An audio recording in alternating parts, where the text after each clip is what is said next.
Le bouddhisme humaniste, l'intention première de Bouddha, par Vénérable Maître Xing Yun.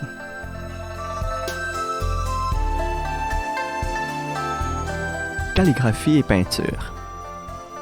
L'influence du bouddhisme sur la calligraphie chinoise est également très profonde. Par exemple, la célèbre préface au recueil du pavillon des orchidées de Wang Shitsu et éventuellement le Sutra du diamant en écriture cursive de Huai Xu, 737 à 799, sont devenus des trésors exceptionnels.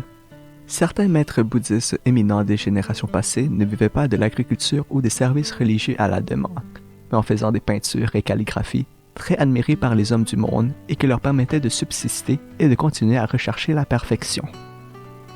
Il y a 70 ans, j'étudiais encore au collège bouddhiste Jiaoshan.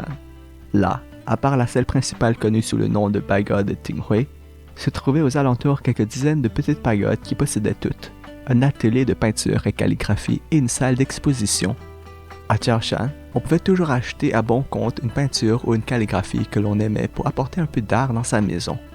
Ainsi, il n'y a pas que le portrait Avalokiteshvara de Wu Taozi, 685 à 758, que les gens aiment.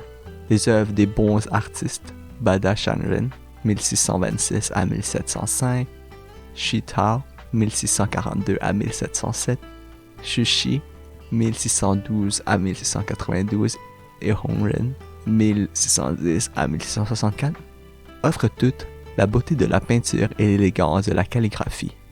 En dehors de la pratique religieuse, ces artistes profitaient de leur temps libre pour s'exercer à l'écriture et au dessin, permettant à la peinture et à la calligraphie bouddhiste de surpasser celle des peintres impériaux. En outre, sur les peintures monumentales, telles que le jour de Qingming au bord de la rivière et Lotus à l'encre de Chine, apparaissent des pagodes monastiques qui suggèrent que l'auteur était sûrement en relation avec le bouddhisme. Bien que certaines de ces œuvres aient disparu progressivement au fil du temps, de nombreuses pièces restent exposées dans les musées à travers le monde.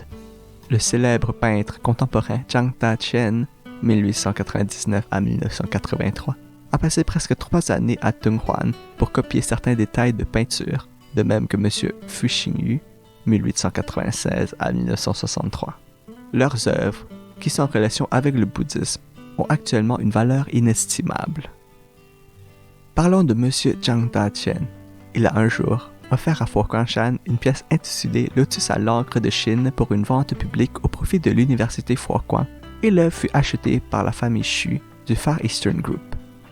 Une autre pièce, du nom de Bodhisattva Avalokiteshvara, est exposée dans la galerie d'art de Foshan parmi des dizaines d'autres chefs-d'œuvre. On nous en a offert 50 millions de dollars taïwanais, environ 1 500 000 €, mais nous ne pouvons nous résoudre à la laisser partir.